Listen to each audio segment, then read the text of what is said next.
Avropa İttifaqının Ermənistandakı müşahidə missiyası X sosial şəbəkəsində paylaşım edərək özünə məxsus lovğalıqla vacib mərhələyə çatdıqlarını bəyan edib. Yazıda bildirilir ki, Aİ-yə üzv 25 ölkə və Kanadadan olan 200 nümayəndə gecə-gündüz Ermənistanla Azərbaycan arasındakı sərhədi patrul edir.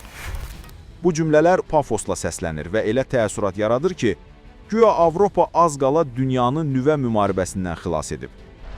Halbuki açıq danışsaq, bütün diplomatik nəzakətləri bir kənara qoysaq, bu bəyanat açıq-açığına təxribat xarakterlidir. Çünki məhz o anda səslənib ki, Azərbaycan sülhə doğru real və ardıcıl addımlar atır. Məhz bir neçə gün əvvəl Qazaxstana dövlət səfəri zamanı Prezident İlham Əliyev bəyan etmişdi. Həmçinin deməliyəm ki, Azərbaycan Ermənistana işğaldan bəri mövcud olan yüklərin tranziti məhdudiyyətlərini aradan qaldırıb. Belə bir ilk tranzit Qazaxstanın Ermənistana taxıl yükü olub. Zənnimcə bu həmçinin Azərbaycan ilə Ermənistan arasında sülhün yalnız kağız üzərində deyil, həm də praktikada olduğunun yaxşı göstəricisidir.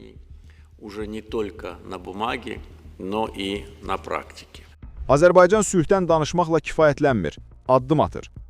Ərazisinin 20%-i təxminən 30 il ərzində Ermənistanın işğalı altında qalan ölkəmiz öz gücü və iradəsi ilə suverenliyini və ərazi bütövlüyünü bərpa edib. Bu, kənar qüvvələrin dəstəyi ilə deyil, əksinə onların istəklərinə rəğmən baş verib. Bütün ağrı və ədalətsizliklərə baxmayaraq, Azərbaycan sülhə sadiq qalır və erməni yükləri üçün tranzit dəhlizləri açır. Belə bir fonda Avropa müşahidə missiyasının fərəhlə sərhədi patrul etməsi barədə bəyanat nəinki yersizdir, həm də ikiyüzlü və təhlükəlidir. Çünki bu bölgədə güya hələ də gərginlik mövcud durmuş kimi yanlış təsəvvür formalaşdırır və bununla da xarici müdaxiləyə zəmin yaradır. Bu açıq manipulyasiyadır, məqsəd də aydındır. Avropa İttifaqındakı bəzi qüvvələr Cənubi Qafqaz gündəminə nəzarəti itirmək istəmir, özlərini sabitliyin təminatçısı kimi təqdim etməyə çalışırlar. Halbuki məhz onların müdaxiləsi çox vaxt sabitlik deyil, yeni gərginlik yaradır. Missiyanın nümayəndələri regionun xilaskarı görkəmi ilə Azərbaycanın sərhədi boyunca gəzərək, qonşu dövlətin ərazisini durbinlə müşahidə edirlər. Bu zaman tam haqlı suallar yaranır. Əgər hətta İrəvan özü etiraf edirsə ki, sərhəddə vəziyyət sabitdir, bəs onlar Ermənistanı kimdən qoruyurlar? Azərbaycanlı fermerlərdənmi? Məhsul yığan kəndlilərdənmi, yoxsa dövlət sərhədini qoruyan Azərbaycan sərhədçilərindənmi?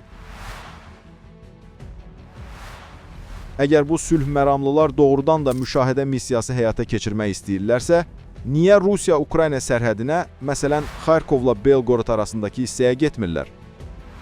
Orada çox tez anlayacaqlar ki, həqiqi cəbhə xətti, real müharibə və gecə patrolu nə deməkdir. Reallıq isə aydındır.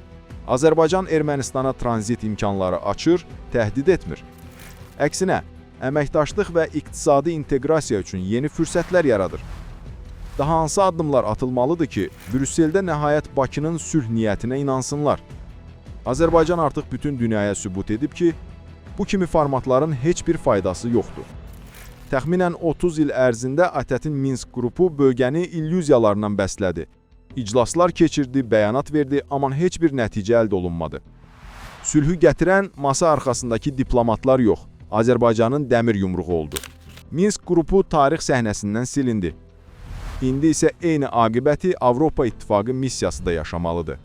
Onların bölgədə qalması nə real sülhə, nə də qarşılıqlı etimada xidmət edir.